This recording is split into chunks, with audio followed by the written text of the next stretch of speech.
Hello, everybody, and thank you for tuning into the Mixed Texan Reports.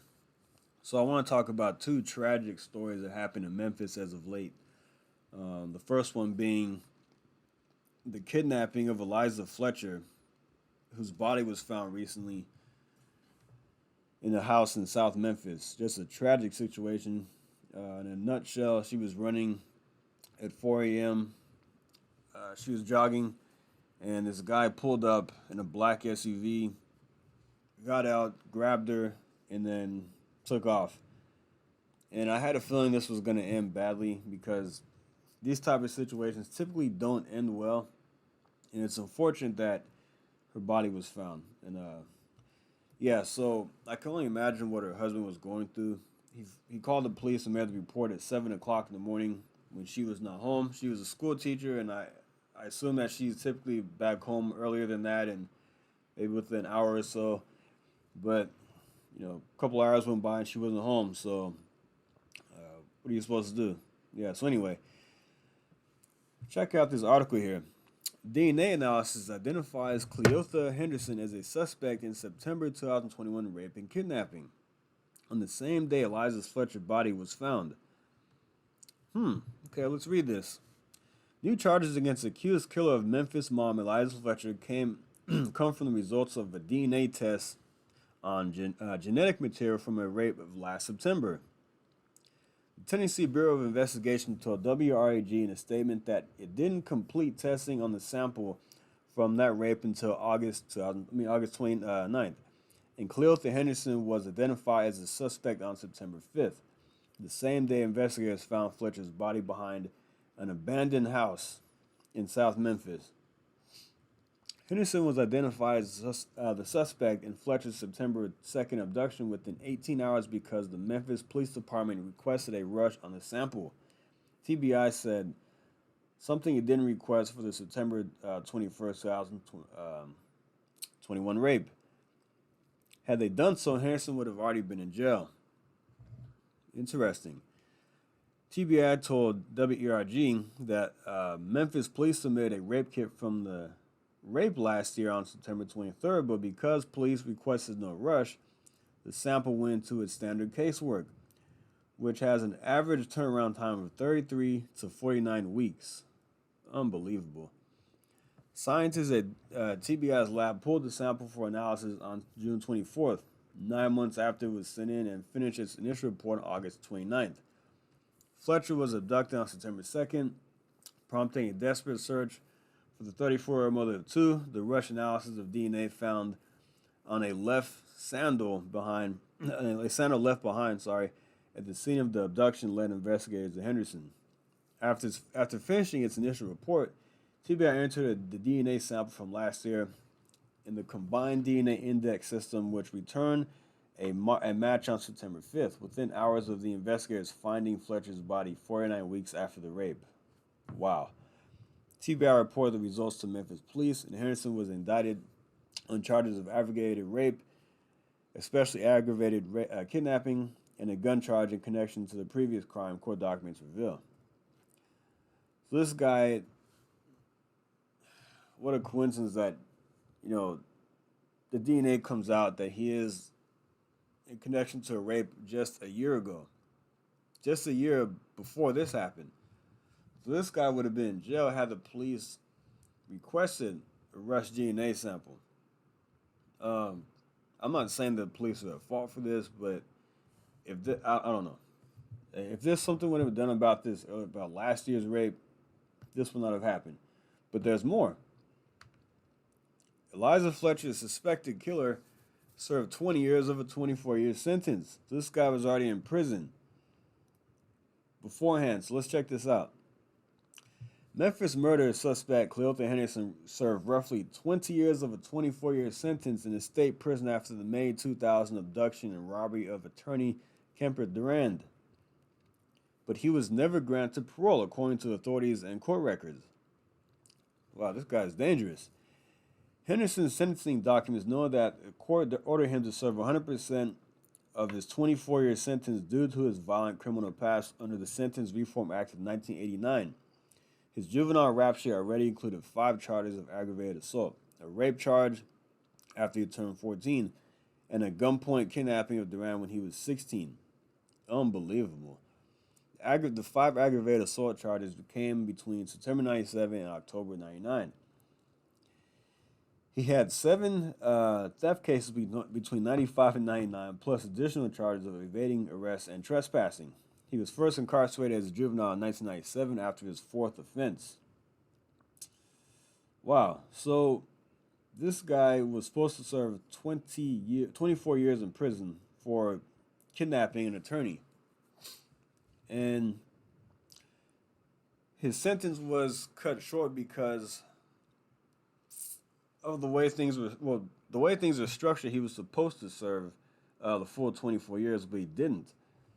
So I'm gonna post this in the link below. He was given a bunch of like time served for doing certain things, is part-time work and whatever. And this guy should have been in jail for another 4 years. So there are 2 things that should have happened. For one, this guy should have been in prison his full sentence. He would not have. Elijah Fletcher would be alive today.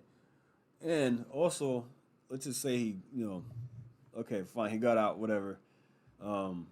He raped somebody else. If there had been a rush to get that DNA, the match DNA sample, he would have been in jail. He would have been in prison for raping somebody else. So, for one, like I said, he got out of jail early, prison early, which was a mistake. That happened, and then he goes out and rapes somebody else. And then there was no rush DNA sampling or anything like that. And now Elijah Fletcher is dead. So there's something seriously wrong with our system here. Why these people are getting let out of prison early, I don't know, is beyond me. These people who are a danger to society, with the rap sheet as long as my street, shouldn't be out in society. So anyway, I want to go on to this right here. Memphis livestream massacre suspect Ezekiel Kelly freed after plea deal in prior shooting indictment. So the Memphis mass shooter was already in prison for attempted murder. Let's check this out from Fox News. Memphis shooting spree suspect Ezekiel Kelly, who police say shot 7 people in an hours-long rampage Wednesday, killing 4, had been charged with the shooting involving 3 victims in 2020, court documents show. He allegedly shot 2 people and almost hit a third. Kelly ultimately took a plea deal, admitting only to a felony aggravated assault charge and was sentenced to 3 years in prison. However, he only served 11 months and walked free in March. Wow. Court documents obtained by Fox News Digital reveal he was initially indicted for attempted first-degree murder in the shooting of LaMarcus Granberry, a gang-related assault of Edward Rogers involving a firearm, and the reckless endangerment of Rotundra Gaston, allegedly putting the latter in imminent danger and death or serious bodily injury. Here he goes wearing a mask below his nose. I mean, the fact they're still doing this is crazy. This whole mask nonsense is nuts. This guy just murdered 4 people, and you're telling him to wear a mask. The whole thing is just, I don't know. It's unrelated to what the story is about, but I find it funny. Anyway, so the assault was later upgraded to another count of attempted first-degree murder, court records show, but Kelly ultimately took a pleaded guilty and reduced the charge of aggravated assault. Wow. Reduced charge of aggravated assault. Okay. He was released in March and, according to his aunt, worked as an aide in a home for the elderly before Wednesday's chaos. So this guy was working helping elderly people, which is a respectable thing, but for some reason this guy went nuts and decided to kill 4 people the next day. So Memphis Facebook Live killer shot mother in front of her child. Look at this. Beautiful young woman. I believe she was a nurse. Details are emerging about some of the victims of Ezekiel Kelly, who allegedly killed 4 and injured 3 in a shooting rampage Wednesday across Memphis, Tennessee. Kelly killed a childhood friend. a teenage girl, and a mother who he slaughtered in front of her child as she tried to help him recover what she thought was a car crash. Wow. The Post Millennial's Andy No writes, Kelly allegedly shot Allison Parker, who tried to help him when he reportedly pretended to need assistance on the road. Wow. So this guy pretended to have a car crash or something and killed somebody who offered to help. This is crazy right here. Well, and Mayor So I want you Strickland, to watch this video from Officer Tatum and see what he has to say about this. who has tried to kind of address the crime issue, Brandon, because it was devastating last year. They had record numbers of murders and other violent crimes in Memphis. We had covered that here on Fox, and he came out tough against crime over the last 6 months. New initiatives were passed and so forth. But we have to be very clear on what the left has demanded. And even some Republicans have demanded with early release, including of violent offenders, that jail is not the answer, extended prison sentences are not the answer. And I want to paint with too broad a brush here, but some people just have to be locked up. Some people cannot be let loose on the street because this is the kind of thing that happens. I mean, only 3 years in jail for attempted murder, aggravated assault? 3 years? And he didn't even serve 3 years. Served 2 years. Right, and I want people who say that jail ain't the answer, give me the answer.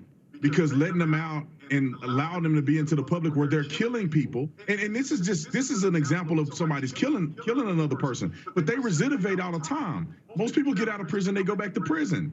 And I believe that we should do a better job at monitoring and also holding these people accountable, because when we don't, we see residual effects like this. The young man that went out and killed the lady who was jogging, the teacher, he did 20 years for doing almost the same thing that he did in this particular instance, where a woman ended up dead. At what point do we hold people accountable? At what point do we hold people behind bars and understand that locking them up and depriving them from being in the public is the best solution to the problem, because nothing is going to save them outside of a miracle from God. These people are depraved. They hate other people, they're lost, and they want to kill. And if we don't hold them in prison and hold them accountable, that's exactly what they're going to do. And we're going to strain the demand on police and hope to God that they catch him sooner than later, or a citizen who has a gun can stop him in his tracks. If not, we're going to have a big problem with this person and copycats who want to follow suit. So everything Officer Tatum said is spot on. I agree with him 100%. So these people are being let out of prison, and they're committing more crimes. It's like he pointed to the article, the story I talked about earlier with Eliza Fletcher's killer. Did 20 years, and then for kidnapping, and he also rapes somebody else, raped somebody, and then a year later kidnapped and killed somebody. I mean, this guy should not be. He needs to be behind bars for life. This guy right here who went on the shooting rampage in Memphis should not have been let out of jail early. He should not have only gotten a 3-year sentence. A 3-year sentence for attempted murder. Why was he in jail? Why did he get a 3-year sentence? This guy should have been locked up for 50 years, for life. I was listening to Todd Starnes the other day, and he made a comment, and it's actually very, very bold statement. But I've heard something like this before. Now I'm seeing a connection here. He said these people need to be brought in front of a courthouse and executed. I know that's harsh, but I've heard this statement before by somebody. Every time there was situations like this happening, we would talk about it, he would say, line them up in the firing squad and let them have at it. In these people's lives. And I was like, well, that's kind of bold, but a message needs to be sent to these criminals. Look, something like that's not going to happen. We're not going to execute people in the firing squad. This is not going to happen, but as Officer Tatum said, these people need to be behind bars and held accountable. They need to stop being let out of prison and released to the streets and committing more crimes. And then you have the left, this defund the police movement, this anti-Second Amendment push that they have, and we're going to be left unable to defend ourselves if they have their way. So that's why I say crime is should be near the top for everybody's list when it comes to voting. You have to vote for people who are going to respect law and order, who are going to lay down the law and put these people behind bars and hold them accountable. Otherwise, we're going to have much more crime in our big cities, in LA and New York and places like that. And you see here in Memphis where things have gotten out of control. There's no reason why people should be afraid to go out at 4 o'clock in the morning and run. And there's no reason why a whole entire city like Memphis should be on lockdown because somebody's on a shooting rampage who should have been in prison in the first place. This is just unacceptable. I'm sorry. I get really upset about this because these people are.